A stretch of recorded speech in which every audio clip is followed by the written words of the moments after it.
Guys നമുക്കിന്നൊന്ന് Kozhikode ബീച്ചിൽ പോയിട്ട് വന്നാലോ? യെസ് ഗായ്സ്, അങ്ങനെ നമ്മൾ കോഴിക്കോട് ബീച്ചിലോട്ട് പോവാണ്. ലോട്ടസ് സ്റ്റാൻഡിലോട്ടുള്ള നടത്തമാണ് ഗായ്സ് നിങ്ങളീ കാണുന്നത്. ബീച്ച് സൈഡിലോട്ട് നല്ല ട്രാഫിക് ആയതുകൊണ്ട് ഒരു ഓട്ടോക്കാരും വരില്ല എന്ന് പറഞ്ഞു.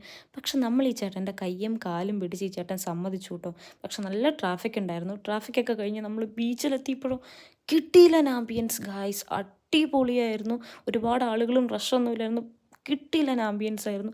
അങ്ങനെ നമ്മൾ നേരെ പോയത് ബീച്ച് സൈഡിൽ തന്നെയുള്ള ഒരു ഉപ്പിലിട്ട കടയിലോട്ടാട്ടോ. അവിടെ നിന്ന് നല്ല മാങ്ങയും പൈനാപ്പിളും എന്തൊക്കെയൊക്കെയോ കഴിച്ചു. അതിൻ്റെ ചുവയൊന്ന് മാറാൻ വേണ്ടിയിട്ട് നമ്മളൊരു വാട്ടർ മെലൺ എടുത്തു. പക്ഷെ അതിൻ്റെ തീരെ മധുരം ഉണ്ടായിരുന്നില്ല ഗൈസ്.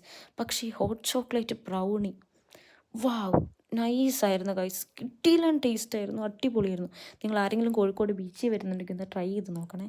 അത് കഴിഞ്ഞ് നമ്മൾ കോളിഫ്ലവർ ബജ്ജിയും കാടമുട്ടയും കല്ലുമക്കയും അങ്ങനെ എന്തൊക്കെയൊക്കെയോ കഴിച്ചു ഗൈസ്. ഈ ചേട്ടനാണ് ഗൈസ് നമുക്ക് ഉണ്ടാക്കി തന്നത്. അതൊക്കെ കഴിഞ്ഞ് നമ്മളവിടെ പോയി നിന്ന് കുറച്ച് വീഡിയോസും ഫോട്ടോസും അങ്ങനെ നമ്മൾ കുറച്ച് എന്തൊക്കെയൊക്കെയോ കാര്യങ്ങളൊക്കെ ഇങ്ങനെ എടുത്ത് ഒരു വിഷങ്ങട്ടുകളൊക്കെ ഇങ്ങനെ എടുത്ത് ഇങ്ങനെ ബീച്ചിലേക്കൊക്കെ നോക്കി കണ്ടോ ഗൈസ്.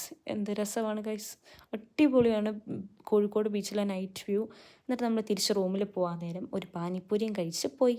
Bye bye.